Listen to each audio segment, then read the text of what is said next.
Hi, good to see you, Professor Connolly. Can you hear me? Yes. How are you, Lang? Great. I just saw Finally. you. Sorry, I just saw you in the screen. We will start now. And first, I will introduce Professor Connolly to audience.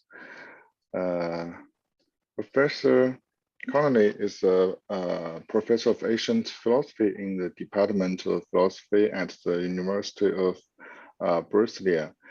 He was president of the International Plato Society and president of the Brazilian Society for Classical Studies and of the Brazilian Plato Society, and director of the Archive UNESCO chair on the origins of Western thought.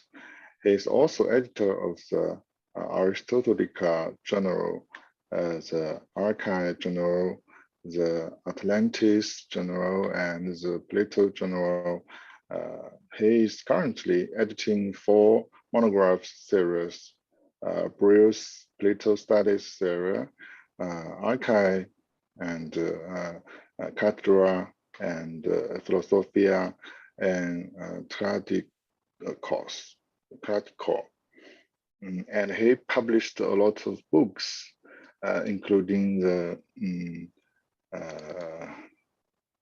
on Pythagoreanism, and edited In Search of Pythagoreanism and Plato and the City, and the Plato's Phaedo, selected papers from the 11th Sumsum Platonicum, and so on. Today, we also invite Professor Zhang Bobo join us after the lecture. He will give us some comments and questions. Professor Zhang Bobo comes from the 陕西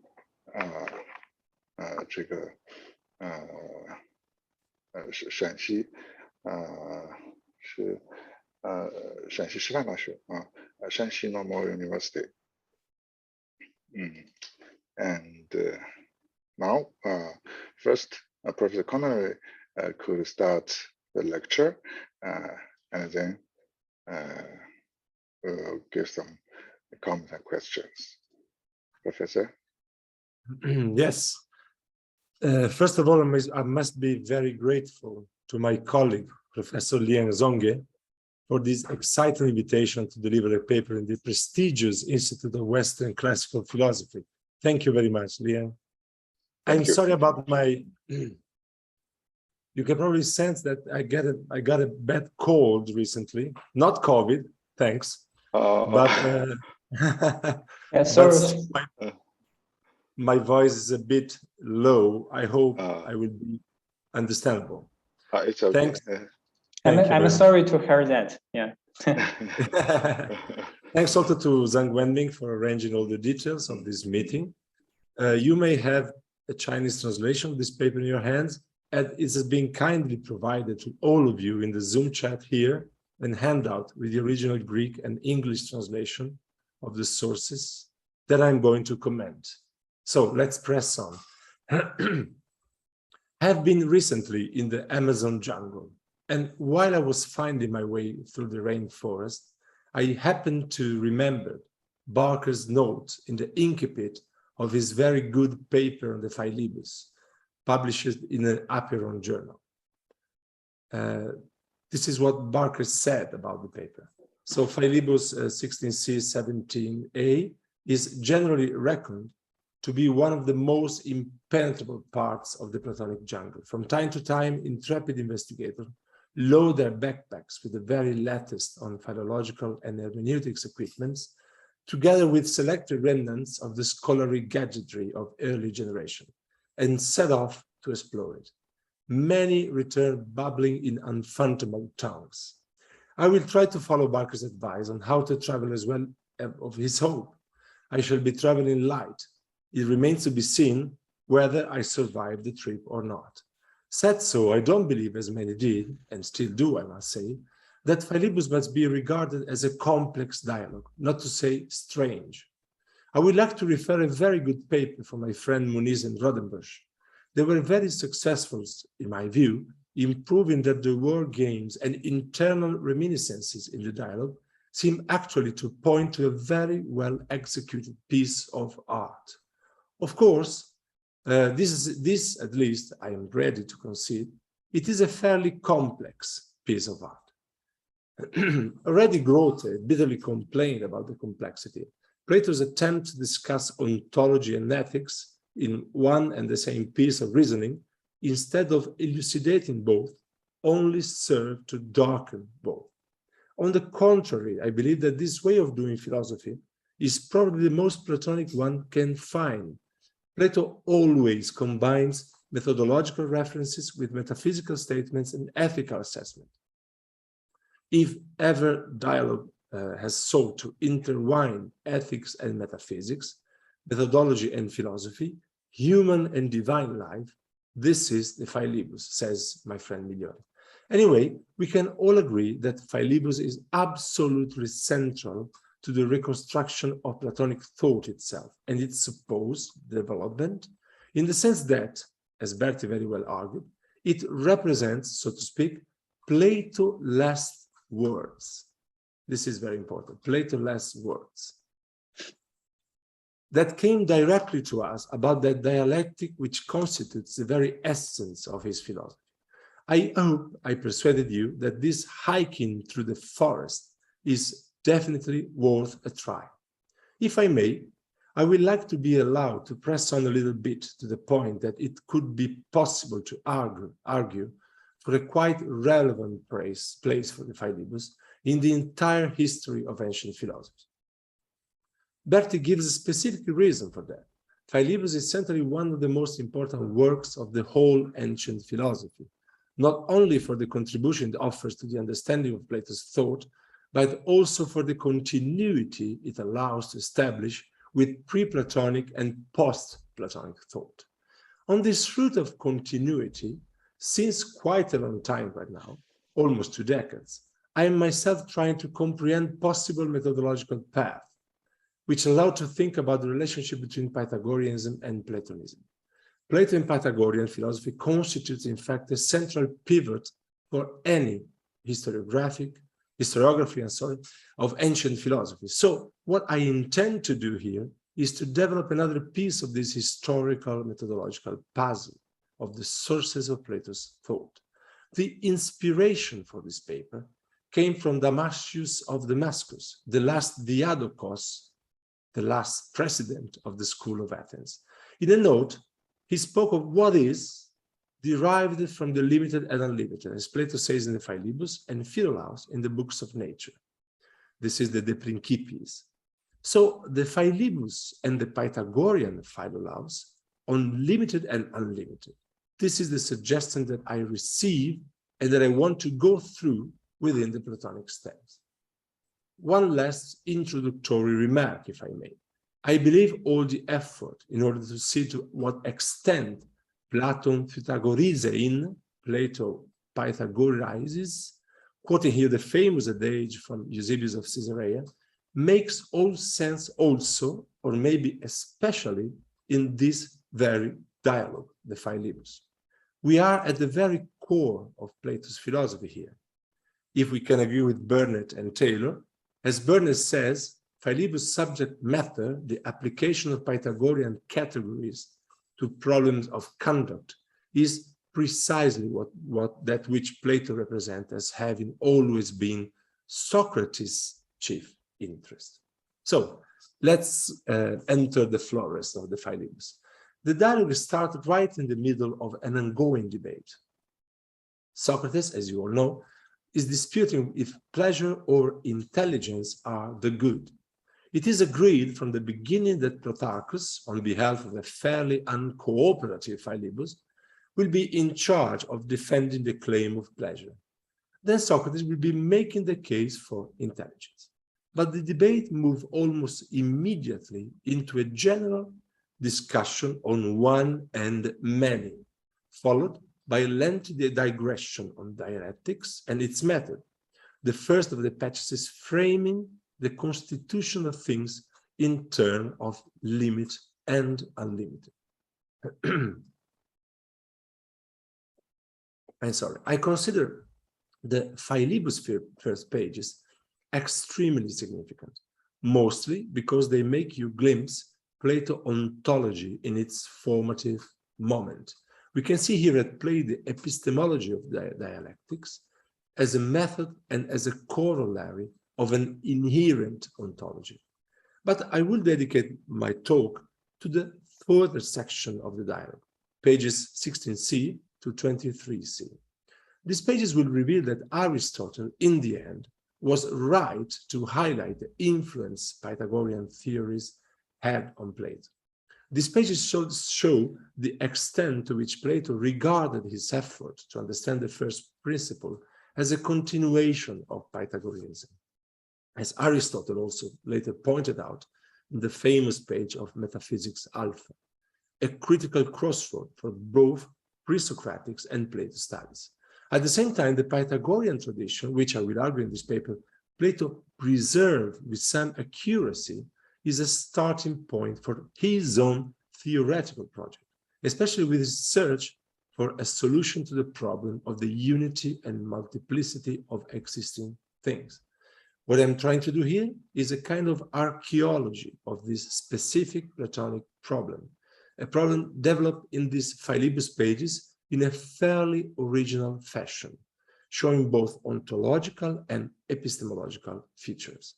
I hope it will be possible to conclude not only that we can find general traces of Pythagorean tradition laying behind Plato's text, but maybe something more precise. First, that these traces correspond to specific texts of a specific Pythagorean philosopher, you know already, Philolaus, and that efforts to Platonize Pythagoreanism are not simply academic trends. Of course, they are academic trends, but rather they can be traced back to Plato himself. No doubt that Pythagorean background to the onto-epistemology of the Philebus has been discussed by many scholars. We have classic works like the ones by Gosling and Serre, but it is Burckhardt who first discussed the importance of page 16c on the Philebus for our understanding of the relationship between Pythagoreanism and Platonism. And Hofmann followed his lead, arguing very persuasively that central feature of Plato's description of the method of the man of old at Philebus 16a-20b bear a striking resemblance to what is found in the fragments of Philolaus. These Philebus pages introduce the subjects of the dialectics of limited and unlimited. Here, the search for the bigger question of pleasure is developed in terms of the theme of the unity and multiplicity of the one and the many, a concern which was shared by many pre-Socratic philosophers. The dramatic character of this theme is underlined by the prologue of this section, and I'm quoting 16b. There couldn't be a more beautiful way than this, which I have always loved, but that often ran away and left him alone with no way out, Socrates says. We are here at the genuine heart of Plato's dialectics, waving the backbone of his ontology and epistemology. Socrates, in a kind of methodological drama here, emerges as someone in love with this beautiful path. Hence, repeatedly abandoned in the middle of the road, no way forward. No surprise, of course, that the solution to the question comes from afar, both in the physical sense and in the temporal sense. It is presented as a revelation, as a gift from God, dos in theon, in 16c, and then as a discovery of the ancients, oiprothesen, in 17d. This is the discovery of the simultaneity of limited, unlimited in things that are, and the harmonia between the two as a principle of metaphysical functioning, in a way to say, in a more modern way to say, functioning of the reality. So I'm quoting now the text number 1 in the handout, a gift from the gods to man, so it seemed to me. From a divine place in heaven, one day it was thrown on earth by some Prometheus, along with a blinding glare of fire, and the ancients, who were braver than us and lived closer to the gods, sent us this revelation. That is, that resulting from the unity and multitude of things that be, the things that always be were said and will be said, things that be. They have in them by nature, limit and unlimited. It is primarily about a gift of epistemological significance, as immediately after it is said to consist in the way the gods point to us that one must learn and teach each other. Who is this Prometheus?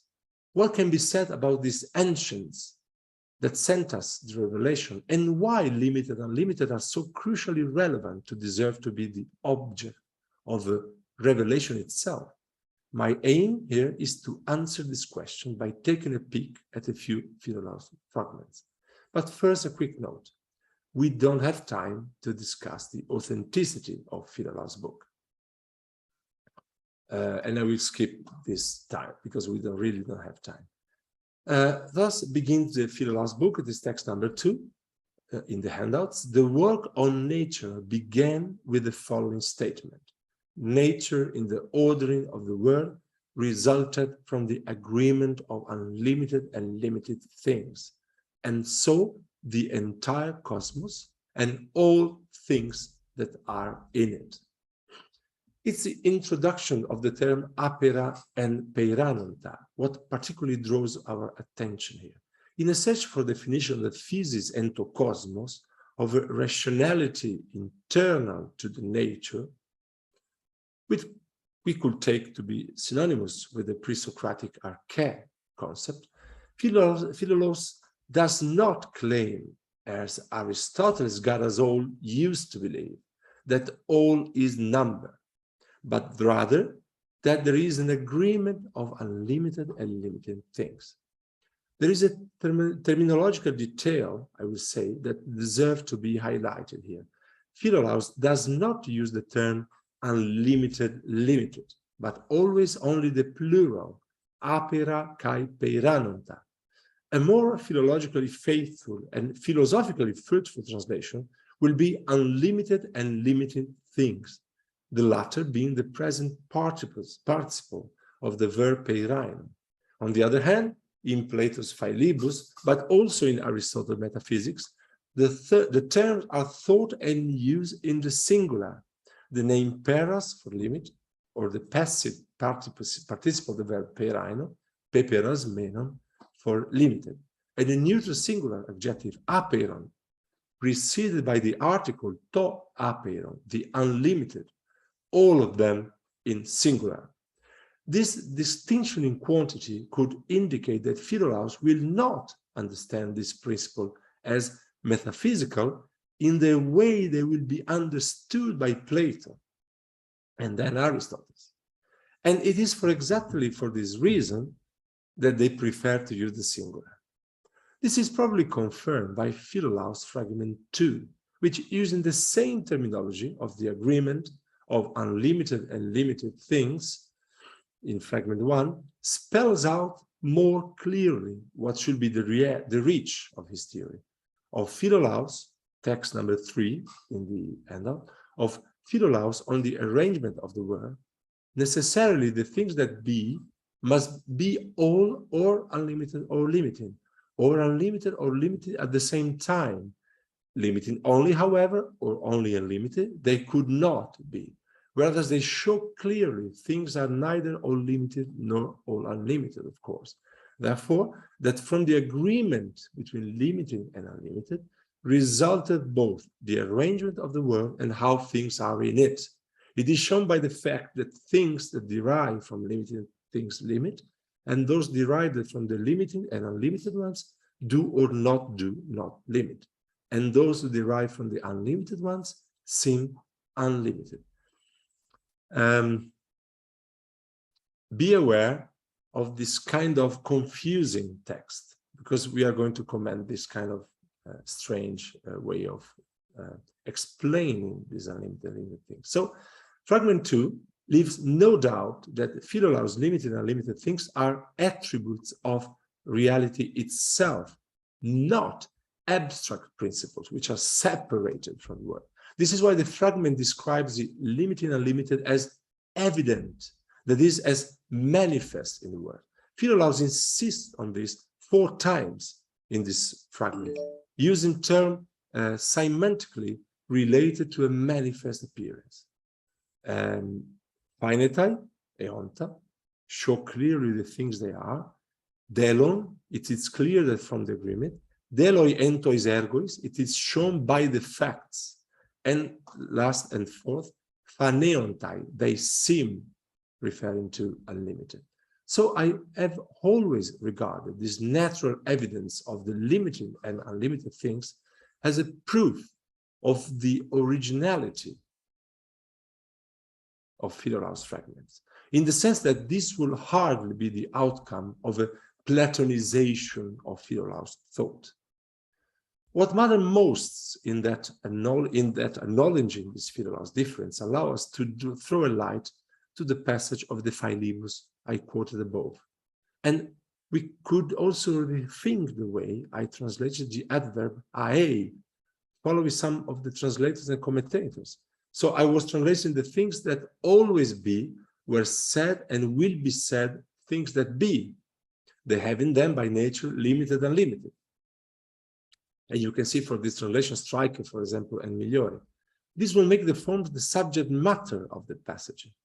Actually, I realize we could alternately follow Gosling, for example, who translates ae from time to time, not always, but from time to time, and Uffman, who translates in each case, and points to a striking parallel for this use of ae exactly in this fragment 2 of Philolaus.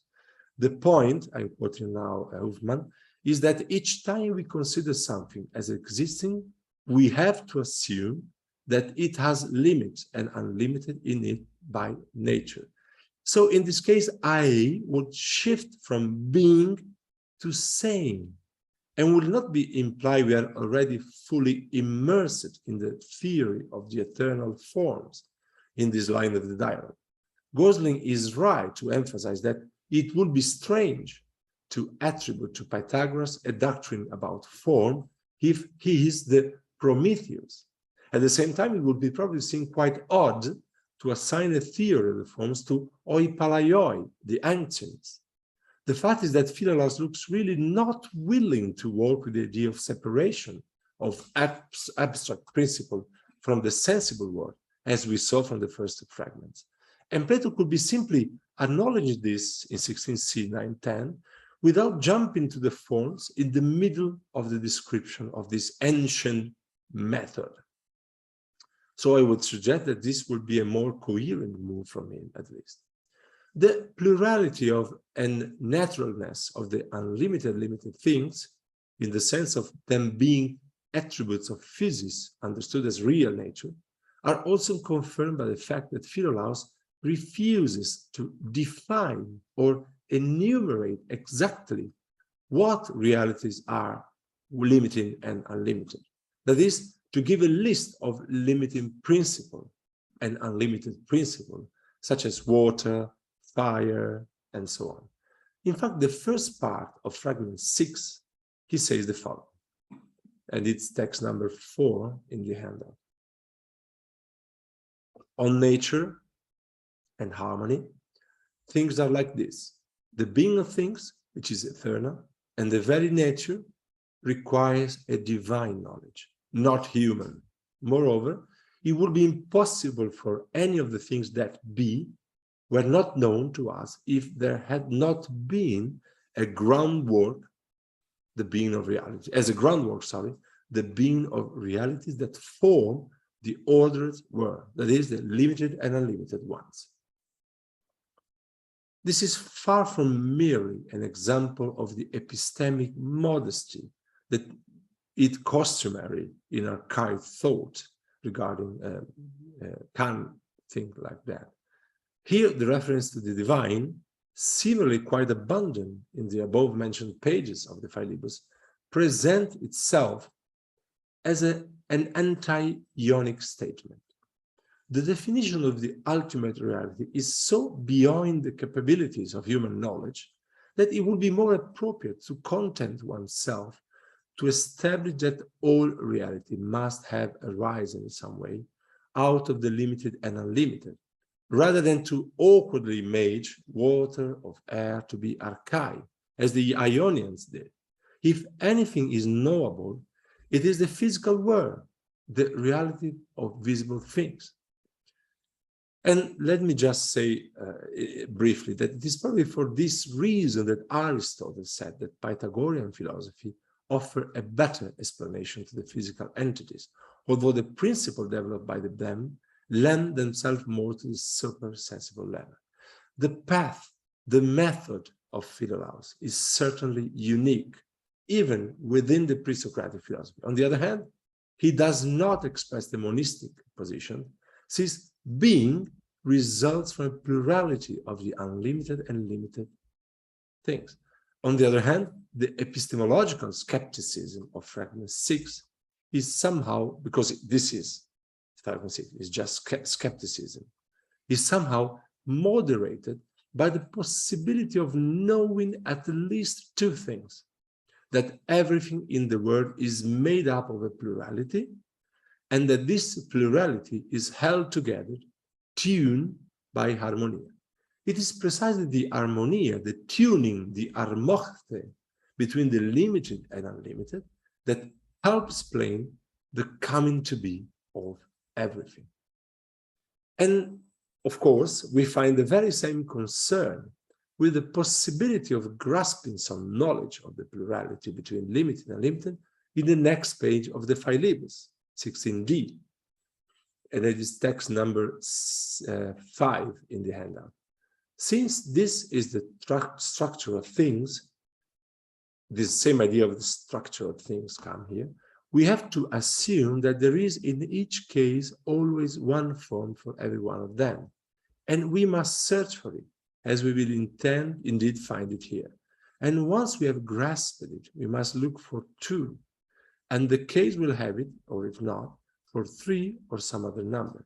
And we must treat every one of these further unities in the same way until it is not only established of the original unit that it's one, many and unlimited, but also how many kinds it is.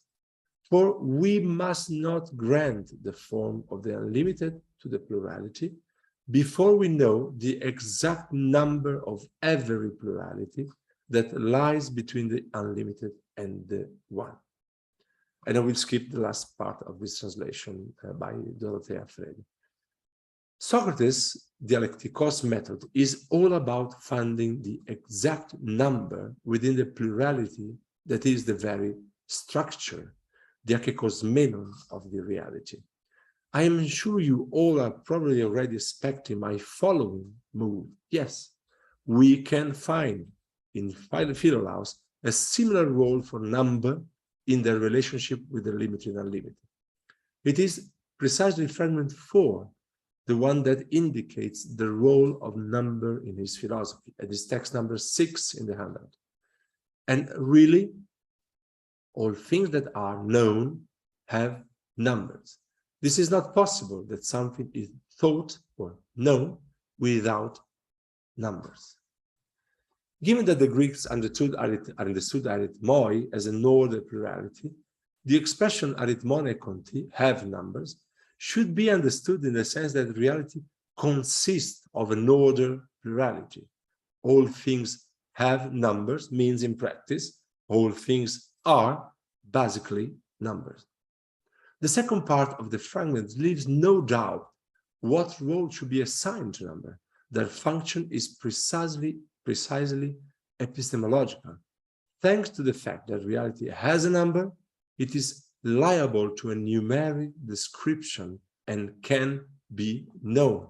Although reality is in fact made of the harmony of limited and unlimited things, rather than numbers, number can be considered as a sign, maybe in the manner of the Parmenides signs, of the being of the things that are.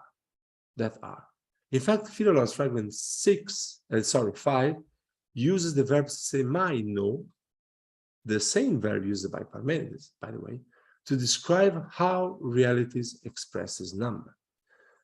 It's from text number 7 in the handout. Number has two species of its own, odd and even. The third, resulting from the mixture of both, is the even-odd. Of each of the two species, many forms exist, of which each thing, as such, give signs. The same meaning. The three species of number properly do not correspond to reality, but to sign emitted by reality in order that it may be known. Therefore, Philolaus does not say that reality as such is a number, something Aristotle would say, but that it is knowable through numbers. Reality itself is truly made up of limited and unlimited things, just that, or with the number are sign. This suggests that there may ultimately be a correspondence between the ontological, limited and unlimited, and the epistemological, even odd levels. Let's press on a little bit, if I may. In our comparative endeavor, we saw in Philolaus fragment 6.1.8 that the introduction of a third element, harmony, tuning of the limited and unlimited, makes Philolaus start looking for example of how things are tuned, are harmonized. And first, fragment 7 suggests fire as an example. It's text number 8. The fire tune, only in the middle of the sphere, the first tune, the one in the middle of the sphere, is called fire. Fire seems to lend itself well to Philolaus' explanatory intention. Although fire is a principle unlimited, since it is at the center of the sphere, it is simultaneously limited. It is possible that Philolaus' reference to fire at the center of the sphere may explain Plato's use of Promethean reference to introduce Pythagorean theories of the limited and unlimited, as you know, the connection between Prometheus and fire. However, I must concede this may simply be accidental, a conceptual assonance. Interestingly enough, Frank notes that precisely this need to provide proofs, examples of their arguments, would be an unequivocal signal that Philolaus' fragments were an Hellenistic forgery. But, well, against Frank, actually Plato himself does exactly the same things in the Philebus. So, in fact, Protarchus, who seemed unable to even keep up with the sudden metaphysical turn of the argument, threw in the tower. Socrates replied with two clarifying examples. The first, quite annoyingly didactic, appeals to phonetics, and it is the sound emitted by our mouth when pronouncing the letter of the alphabet. This sound is at the same time one, mia, an infinite possibility, apion au plethe, for whom uttered it. But understanding grammar does not consist in knowing the dual nature of sound as an infinity and a unity, but rather consists in knowing the quantities and the qualities, posa kai opoia, of sound in each syllable and their relation in a sentence. The second example chosen by Socrates is musical. He argues that knowing three tones, one low, one high, and one intermediate, still does not make us musical experts. And this text number 9, I won't read the text, it's a very long text, you can check it in the handout. Of course, the analysis of music requires careful knowledge of limits, intervals, and correlation between different sounds. This will be knowledge of the number that constitute the sounds. This knowledge of the number of the things is what makes you fit for the job and for the honors that come from life or intelligence, while the unlimited multitudes deprives you of knowledge, as Cain put it very well. The two examples drawn are the way in which we can explain reality through an appeal to the web of relationship that constitutes the infinite number of things and the infinite number that is present in each one of them, as Migliori pointed out. The discovery of this systematic explanation is attributed to Plato's predecessors, Oiprotzen. Significantly, the term systemata is used to indicate system of conjunction of interval, which are also called harmonia. In Araxosinus, for example, the latter term will come to mean musical scale. Barker argues that this is exactly the way as ancient Pythagorean musicologists, or the term is mine, would describe this phenomenon.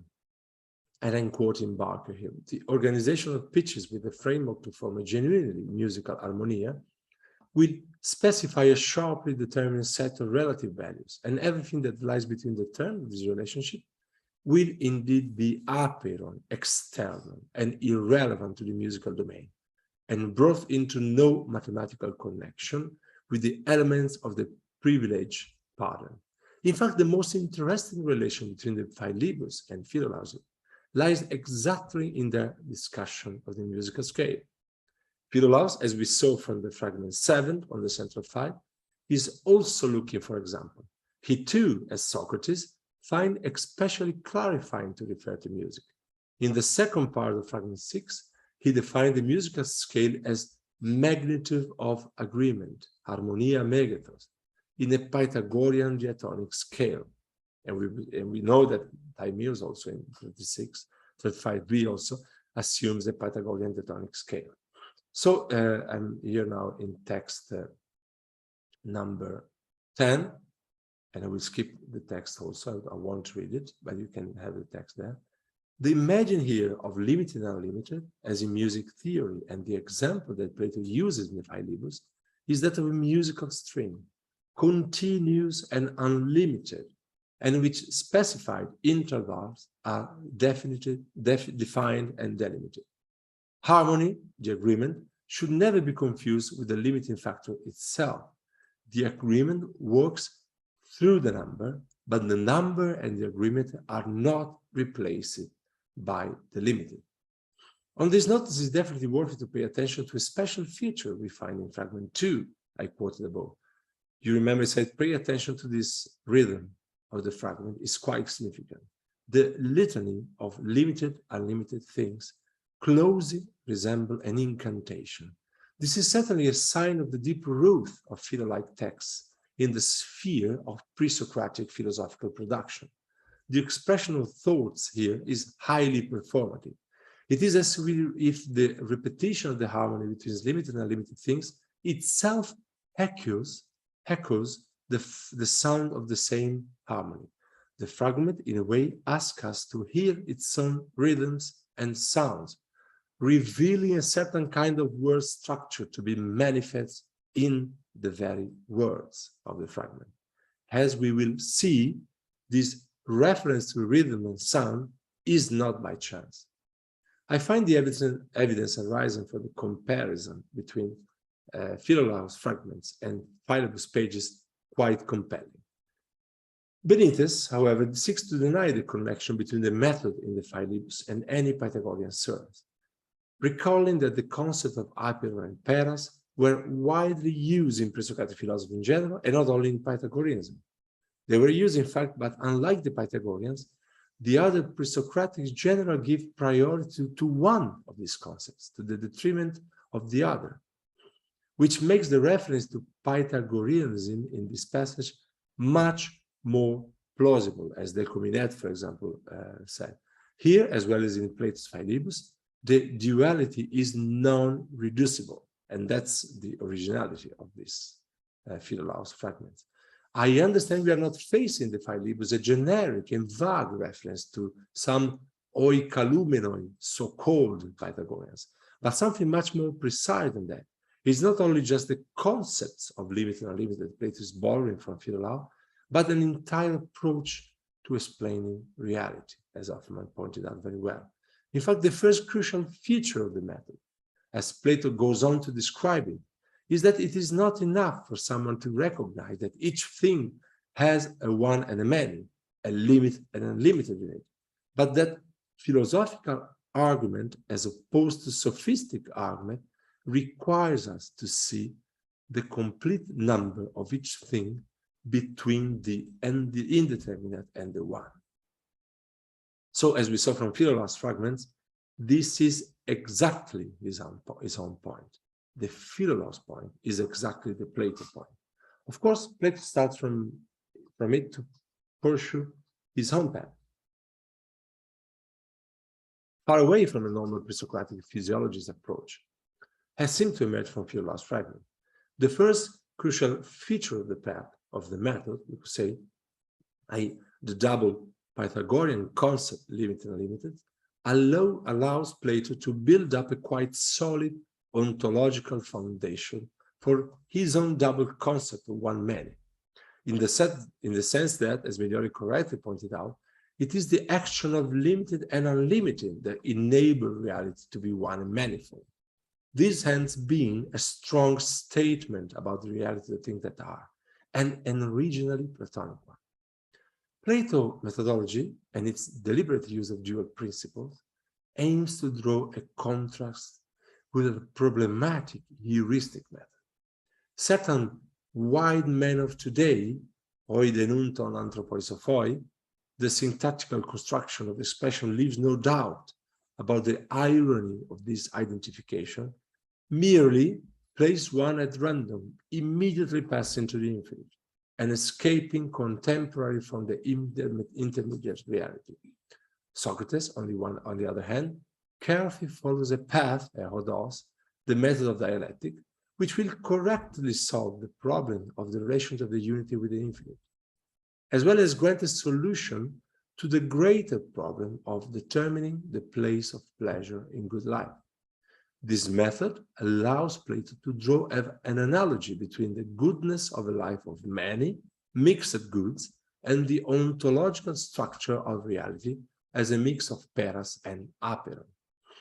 And so in the final summary of the section 23 CD, Socrates insists one more time on the divine revelation, the dual nature of limited and unlimited.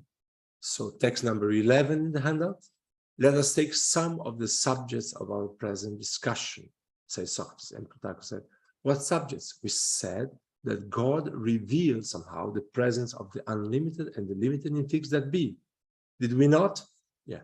We therefore assume these two as two of our genre, and as a third one that made by a certain combination of these first two. Leaving aside the introduction of a combined genre, consider again the assertion of the divine revelation. We are not interested right now in the method reveal itself. For this, you can see, for example, Gill 2010, the very nice explanation, but in the idea of revelation itself. This insistent reference to a divine origin emphasizes the value that Plato gives to the theory of the limited and the unlimited. Socrates begins the dialogue by declaring his fear of the gods several times, in 12c, for example. On the other hand, the revelation should not be thought as something complete or definitive.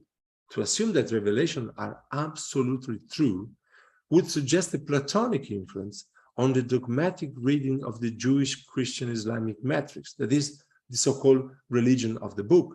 Although this first strict interpretation of revelation, even within the religion of the book, can be somewhat open to criticism. It is this interpretation which essentially lies at the base of dramatic explosion of the various fundamentalisms in our day, so many.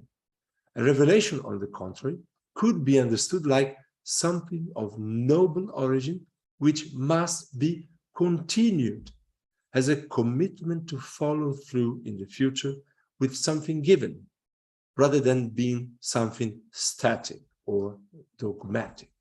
However, the assertion of divine origin seems to be a direct reference to Pythagoreanism itself, and in particular to its founder Pythagoras, who is described with an air of divinity in many ancient testimonies, as you probably already know.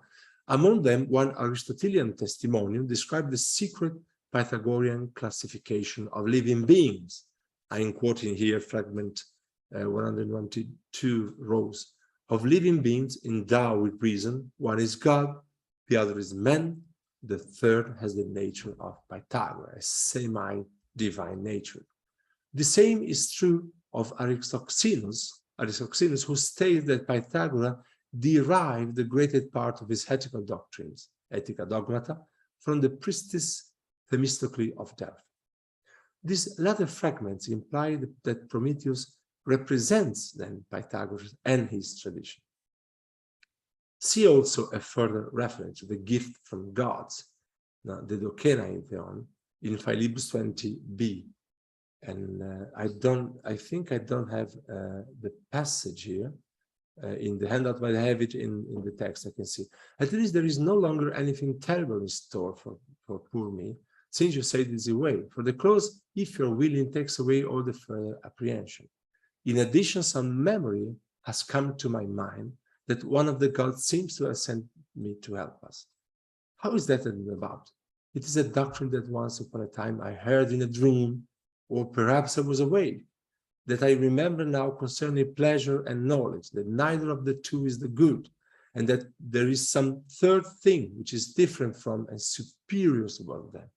But if we can clearly conceive now that this is the case, then pleasure has lost its bid for victory, for the good could no longer turn out to be identical with it, right? So in this passage, the gift of gods is more precisely stated in a mneme. It's like a memory. And it's a memory of logon pote tion pale accusas, that is, of doctrine heard in a dream. Memory, things heard and dreams, refers once again to Pythagoreanism. I can't prove it right now, but there are plenty of examples of this. So, going finally to a conclusion, this passage is from the Philebus, central to definition dialectics of the limited and unlimited and the ontology of one and many, seem to reveal the Pythagorean roots of the Platonic theory of the principle. As Kant very well argued, we can see here Plato concerned to develop his theory in the direction of natural philosophy. That is to say, in the direction of pre-Socratic cosmology. This is a reversal of the movement reported in the Phaedon, for instance, where Socrates turned away from Anaxagoras and the science of nature in order to pursue his own method on logoi. These ancient Pythagorean roots are welcomed by Plato on texts and then reinterpreted by the Academy, which keep engaging with the Pythagorean epistemological and metaphysical efforts. Although the Pythagoreans are the source for the dialectical arguments in the Philebus, the final argument is the result of the Platonic philosophical outlook. Indeed, in the conclusive summary of the whole argument, in 23c, Plato, the text number 11 we mentioned in the handout, Plato introduced here a third element beside the opposition of limited and unlimited. There is a somewhat mixed, combined thing, anti-sumisgomenon, says the Greek, that originates from both. He has famously a fourth element, the idea, the cause of that mixture. The argument is developed entirely within the full scope, then, of Plato's theoretical philosophy. Despite recognizing the theory of limited and unlimited as Pythagorean, I think we can finally say now more precisely as Phaedon-like, actually, Plato develops the argument in a novel way. Of course, this modification of the Pythagorean view would not have been sanctioned by Philolaus himself. The methodological adoption by Plato of previous Pythagorean doctrines corresponds to a first movement on that beautiful path that we have called as well the Platonic mediation or conciliation of Pythagoreanism.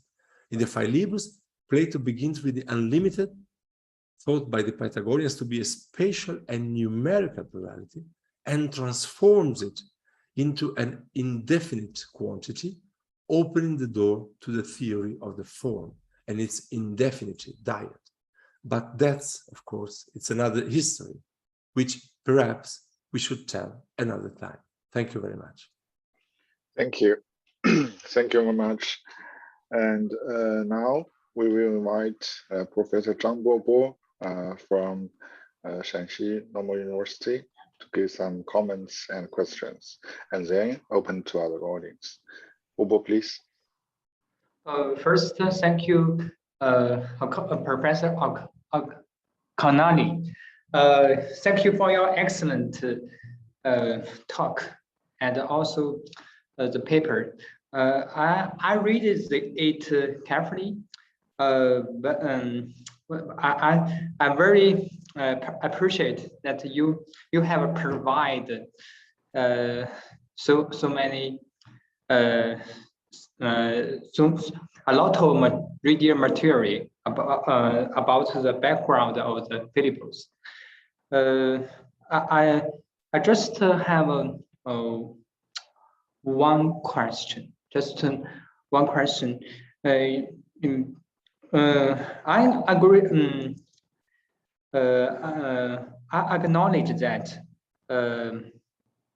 maybe in the Philippines, the Pythagoras have a great impact on Plato, but here I seek the Pythagoras. It's different from Plato. You know, you measure the I think the test 60 D. I think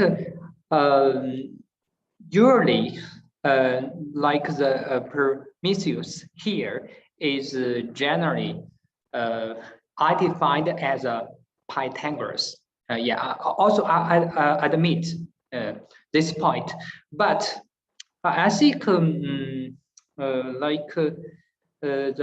Pythagoras applied like the limit these terms most on to the number themselves, but the use like the Plato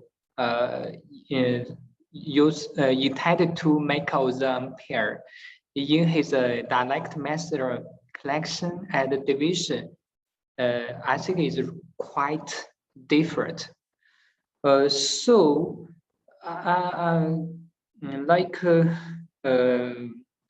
could you clarify your point? Like, do you think that like the user variables like Pythagoras, Plato have no make no contribution to the philosophical question here, or just Plato maybe make some contribution, like he just maybe borrow some element from the Pythagoras, but his dialect is quite different, like Pythagoras. You know, like if I follow your approach, you know, I think it's quite maybe we can like connect it with another approach, like the Aristotle doctrine. You know, I read it on like some German philosophers follow that way. You know, they think that maybe especially the Philippines, Plato talk a lot about the one and the many. So some scholars think that maybe Plato referred to the Aristotle doctrine, like Aristotle, you know, measured in his metaphysics. So I think why like you don't measure like the Aristotle doctrine, you know. Also I think you don't. It seemed to me that you did it like distinguish Plato's contribution in the syllables. Yeah, like that. So I look forward to hear more about what your viewpoint about the syllables contribution. It just maybe influenced by the Pythagoras, we use we try to use it's maybe some I think some scholars think that maybe we should use the number some terms to interpret the syllables. So my question it's very simple. So I just maybe have some doubt in the approach, but I'm very impressed by your your knowledgeables because you have you are very familiar with the ancient tradition, you provide I think valuables information about the background of the syllables. I think, but I really, also have to mention another scholar a German scholar Dorcia Frieda. She is I think one of the well-known translator of the Plato's syllables. But in your, I think in your paper, you didn't measure her. So I think she maybe she will maybe challenge, challenge your view position because he's against the Pythagoras interpretation of the Plato's syllables, as far as I know, So who is the author you mentioned? Dorcia Frieda. Yes. Dorothea Frede, yes. Yeah. She's also yes, I use a translation actually. Yes. Yeah. But I think he's using as a footnote. He said that Plato is quite different from the Pythagoras. Is a syllabus 60 C. You measure the Gosling, also some Taylor Bernard. Maybe they think that Plato just follows the disciple of the Pythagoras, but Frieda, also as some scholars, follow another direction, So I think I just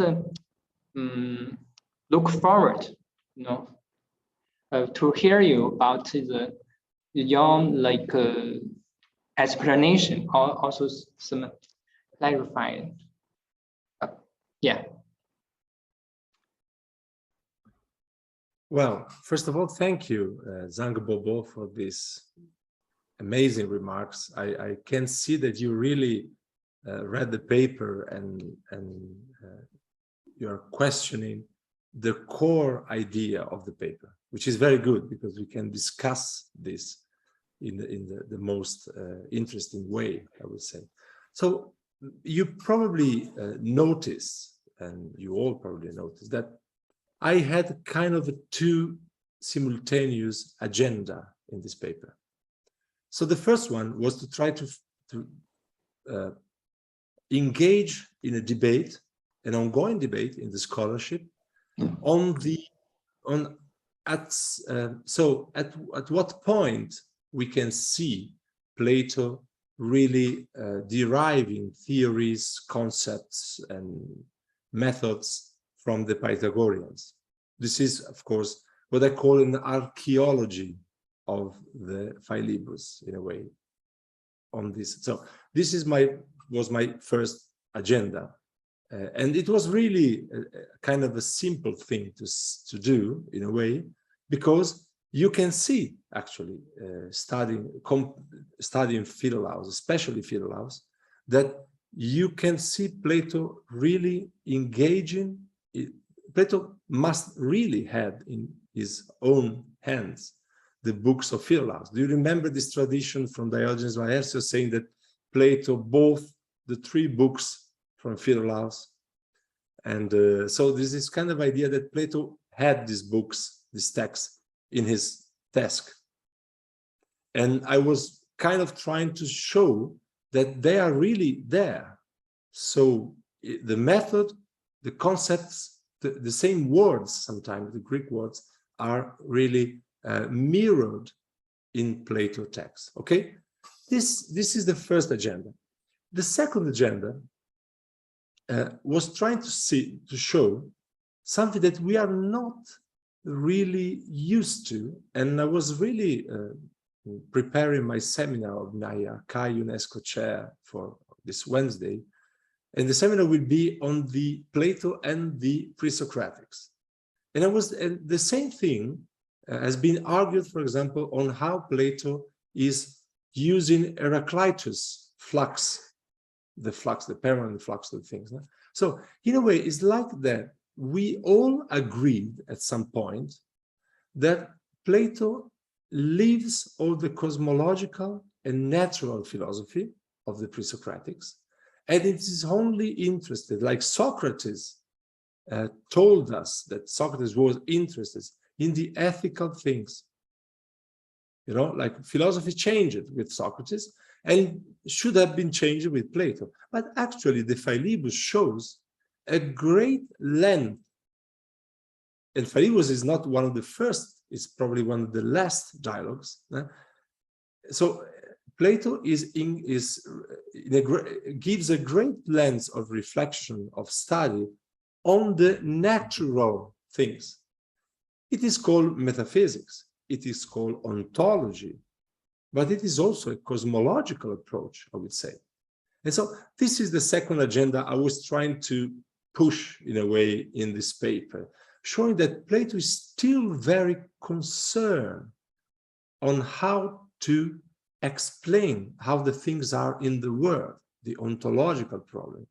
And you are right, Zhang Bobo, that it is not only relying on Pythagoreanism, he's going in his own way after that.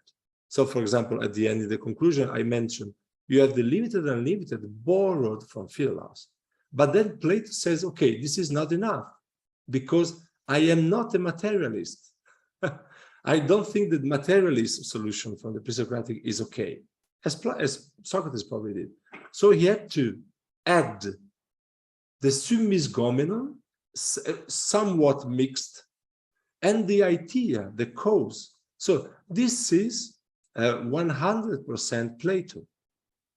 This is Plato really engaging with the pre-Socratics, in this specific case with Pythagoras, but then taking his own route to philosophy. What I think we should abandon in our interpretation, in our assessing of the Plato philosophy, is the idea that Pythagoreanism was something that came after Plato. So with the first academia, Speusippus and all these guys, people used to say they recovered the Pythagorean tradition in a way that Plato would not allow to do, in a way. It's like if Plato was not so keen to use Pythagoreanism, and then the Platonists came back to the Pythagorean source. What I was trying to show here is that Plato is very keen to engage in a discussion on cosmological and things with the pre-Socratics. Of course, we don't even mention the other great influence on Plato, which is the soul theory that comes directly from the pre-Socratic. Finally, just if you allow me, Lian, a brief note on the oral doctrines you mentioned. I think this is so the polemic on the having or not the oral doctrines of Plato has been left in the decade before our decade, I would say. So things were very polemic on this thing, and now we can, in a calmer and more reasonable way, look at this tradition of the agrapha dogmata and say, well, it is not all Geiser, Kremer, and Reale was, they suppose it would be something completely different from the Plato writings, but we can assess and say, well, there is something that could indicate that Plato was writing something and saying something else. He was saying orally to his disciples something that he was not ready, probably, to put in writings, more than, and this is also a Pythagorean, it has a Pythagorean scent in a way, because the orality comes from this tradition of oral paideia, of oral teaching. So I can easily imagine our dear Plato teaching philosophy in the Academos Park and not writing down everything he was thinking about. And this is not something exoterical, so not something that can be regarded as a special, very special thing that will unveil finally the real Plato philosophy.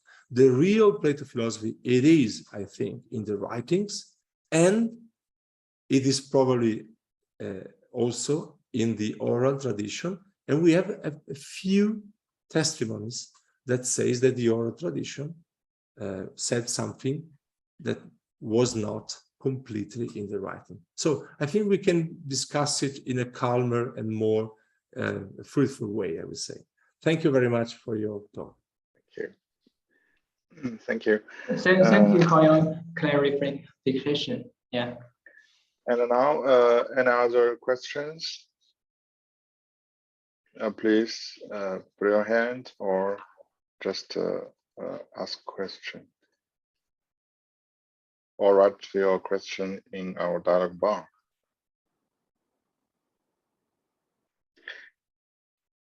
In fact, okay, Alice. Hi, just let me turn on my video. Can you hear me okay? Yes, we can hear you. Thank you, Professor Corneli, and also Professor Bobo, for your lovely discussion. I think this is wonderful when we really get away from what we've put on the paper and just try to figure it out. So Philippus has always been a really hard nut to crack for me, very difficult. And I guess, so I got a few points from your talk that I think I would love to follow up on. So I think that what I'm really interested in is how we can fit these reflections on the limited and unlimited into what we have, these fragments of what Plato understood dialectic to be as the method of philosophy. And I think that the really vital point for me is what you mentioned too, is that he's interested in thinking about the things as they are in the physical world. So we're trying to get to the bottom of things, and they are complex, as you said, and we can't necessarily grasp them when we do our analysis in harmony. We're not really getting to the thing itself. So for me, this middle ground is where the philosopher is active. How would you fit this dialectical relationship of the limited and unlimited into, let's say, the analogy of the line and the levels of knowledge. Do you see a connection there? Yes, yes, of course. Thank you very much, Marie-Elise, for this. It's like you are putting up a very nice chance to connect this core Philebus discussion with another very core discussion which is in Plato's writing, which is exactly the Republic, central books of the Republic. So dialectics. What I was trying to show, I hope I was successful in this, is that what Plato can't really simply accept from this pre-Socratic, more specifically Philo-like tradition, is a general discussion on limited and unlimited in harmony, doing things. Plato is really, he needs, in a way, to specify more precisely how you do that, how you really, how you get into between the limited and unlimited and are able to say something about the reality. And so numbers, which are kind of implied by the harmony things in the Pythagorean tradition, but number is more precisely what Plato is looking for. And of course, number is very important for the Philebus. You know, so the numbers are so you can, do you remember the passage I quote? So you can't say nothing until you find the number of the things. And this is really important, I would say. Of course, the connection with the line is very clear. So before reaching the forms, you need the Mathematica. The Mathematica, they are almost there, in a way. They are almost there.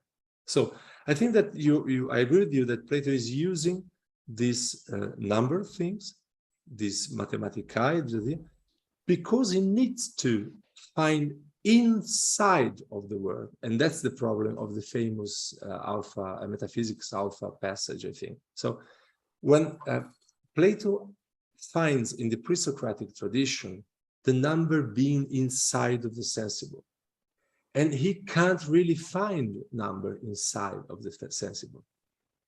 So they don't explain things. So he had to kind of lift up the number to a non-sensible level, in a way, so they can be just the entrance, the whole of entrance to the forms.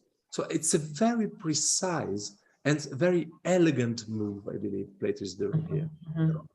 So yeah, so sorry. I wonder yes. if you could connect it also then to intuition. And so the number of the thing, it's really an enigmatic expression, the number of the thing. Would you connect that maybe to ideas of individuals in the Neoplatonic sense? You know, and in the Phaedon, this individual thing is actually ineffable. And so is that there a moment of the jumping over of the spark that is the reality? Can we sort of connect those different passages? What do you think? I won't say nothing about the Neoplatonic because I really think it's kind of a mess, the Neoplatonic tradition on this thing. So Iamblichus, for example, on the arithmetics, it combines many different traditions. I don't know if it is Plato or Aristotle. It is some pre-Socratic thing. So I don't know exactly what a Neoplatonic tradition would say about that. But I would definitely... Plotinus, primarily Plotinus, and ideas of individual. Yeah.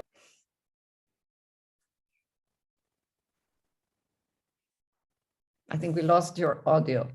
Yeah. Sorry, I mute myself. Sorry. So what we can definitely say, you know that in mathematics, in contemporary mathematics, the Platonist theory, I think that maybe 20% of the mathematicians right now agree or believe in this Platonic theory, which is that number really exists in the nature. So there are real numbers. Numbers are not only abstract concepts, but they are Right. in, you know, so I think that it's very interesting that this theory or this belief, it's more a belief, I think, is related directly to Plato, because it is something that would probably Plato would not say. Plato would try to say, it was the line you mentioned in Republic suggests me that Plato was trying to, in a way, disconnect number from the being inside of reality. Philolaus, Pythagorean would say that you will have a number of a horse, you will have the number of the justice or a just city, more precisely, you will have a number of the sun. But Plato, I think that Plato never mentioned this way, because he thinks that no, number are way more important to me, because number are method, and are methods to stabilize the knowledge of a always changing sensible things. So and you know, actually is what modern science discovered, in a way, rediscovered. You know, that you can describe nature with numbers, with arithmetics. Not by chance, the first page of Galilei book on the fundamental system, I don't remember the name right now, the first book of modern science, I believe. Mm-hmm. The first page, first footnote said, this is a Pythagorean idea. Not by chance. So I think that Plato really, coming back to what Bobo told us before, really is borrowing very nice idea, but completely changing them. Is exactly what is probably what it is doing with the immortal and immortal soul. I think. So borrowing very nice idea, excellent suggestions, and doing something else with it. Doing something else with it. That's what I think, because it's so hard to define what a number is. You can't actually. I'm sorry, I shouldn't be interrupting, but it's a little my style. No, it's wonderful. Thank you much. And is there any questions? In fact, in China, there is only one scholar study pre-Socrates philosophy. So I hope more and more scholars and students could pay attention to this field. My team have translated on the Pythagorean way of life, Iamblichus, and the Charles Collins, Pythagoras, and the Pythagorean will publish maybe next year or 2 years later. I think it's very just nice. It's a very nice book. But recent 30 years, maybe recent 30 years from Omar's book, and then Charles' book, and then Amaro Bonazzi's book, and especially in the 2013, your book, your monograph, and Philip Hawke's book published. Now, I think it's a new era. And you mentioned in your monograph the discovery of the historical and the theoretical scope of this category, the historiographical category, involves two key dimensions. The first is the diachronic, and the second is synchronous. I think it's very important to the audience or to our scholars or students to start their study of Pythagoras. I hope you could explain your idea, and so we can begin our study. In fact, in China, it's just a very beginning of this study. Thank you, Lian. you're so kind to invite me to do that, but unfortunately, my schedule couldn't allow me to do this year. I hope I will be able to do next year. I am especially fond on pre-Socratic philosophy because, and I think that maybe Chinese tradition would be very interesting so a Chinese reading the pre-Socratics could bring in the pre-Socratic scholarship so many instances and suggestions, and so I think it's a wonderful thing.